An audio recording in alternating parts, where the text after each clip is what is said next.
তো আজকে কিছু কথা বলতে চাই, যারা ভিডিও বানাতে চায় তাদের জন্য স্পেশালি কথাগুলো।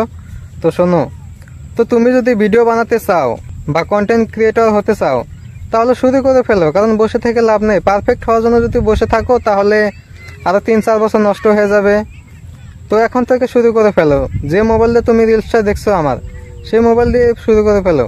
তো আমি নতুন ক্রিয়েটর, তুমি বানালে তুমি নতুন হবে।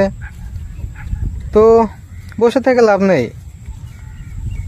এখন অনেকেই বলবে যে 200-300 ফলোয়ার নিয়ে এখানে জ্ঞান দিচ্ছে। আরে ভাই, আমি জ্ঞান দিচ্ছি না, আমার মনে কথাগুলো বলছি, শেয়ার করছি তোমাদের সাথে। তো আমি সে ভিডিও বানাই, আমার সাথে তেমন কিছুই নেই। যে ভিডিওটা দেখছো শুধু এই মোবাইলটাই আছে, তার সাথে কিছু নেই আমার সাথে। না মাইক আছে, না ট্রাইপড আছে, মোবাইলটাও অত ভালো না। এই মোবাইল দিয়ে আমি শুরু করে ফেলেছি ভিডিও বানানো। তো এখন 300 ফলোয়ার আছে, লাহে লাহে 3000 হবে, 3000 থেকে 3 লাখ হবে। এরকম ভাবে যদি তোমরা সাপোর্ট করো হয়ে যাবে লাহে লাহে। এখন হয়তো ভাবছো যে ভিডিও বানাবো, লোকে কি বলবে। আরে ভাই, লোকের কামই হলো বলা। তুমি ভালো কাম করো, খারাপ কাম করো, লোকে বলবে। লোকের কামই হলো বলা। তুমি যাই করো না কেন, লোকে বলবেই। তো ভয় খেয়ে লাভ নেই।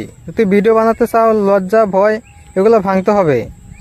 তো আমার 1 মাস হলো আমি ইউটিউবে ভিডিও বানাই। লাহে লাহে আমার লজ্জাগুলো ছাড়ছে, ভয়টা ছাড়ছে। এরকম ভাবে লাহে ছেড়ে যাবে সব।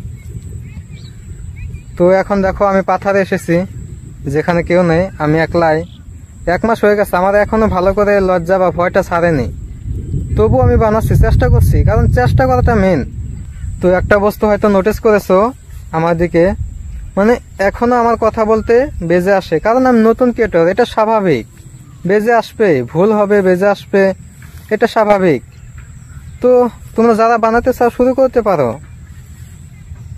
আর এমন কেউ নেই যে এই যুগে এসে ভিডিও বানাতে চায় না বা ভাইরাল হতে চায় না, এমন কেউ নেই। সবারই ভাইরাল হওয়ার স্বপ্ন আছে, এটা ভালো করে জানি।